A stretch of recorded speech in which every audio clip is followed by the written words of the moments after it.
Changes to the way we live mean that the impact of flooding on homes and businesses are greater than in the past.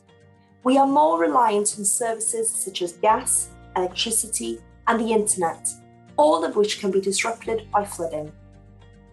The materials used for most modern buildings, furniture, and fixtures are often more badly damaged by flooding than those used in the past. We use roads and railways more than ever before, and flooding can close these. For every property flooded, 15 people are impacted by flooding in other ways. Floods can cause serious impacts to properties and businesses, destroying belongings and threatening lives. Often, the effects of floods are long-term and can be very costly, disruptive, and distressing for the individuals and communities involved.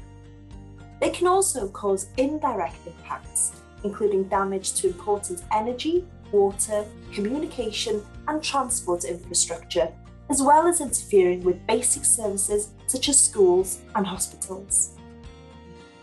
The knock-on effect on people's well-being can be sobering. The mental health impacts of flooding can last for 2 years or more after flooding has happened.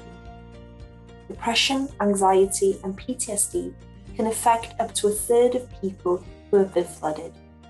For these reasons, it's arguably more important than ever that we get our messages out to the people who need them the most. Taking steps to prepare for flooding and knowing what to do in a flood can significantly reduce the damages to a home and possessions by around 40%. Despite the work taking place to reduce the likelihood and impact of flooding, the risk of flooding will continue to increase due to climate change, which is bringing more frequent and larger floods. The impact of these is already being seen around the world and in the UK. We are therefore looking at what we can do to further manage flood risk from climate change across the whole of the Thames Valley.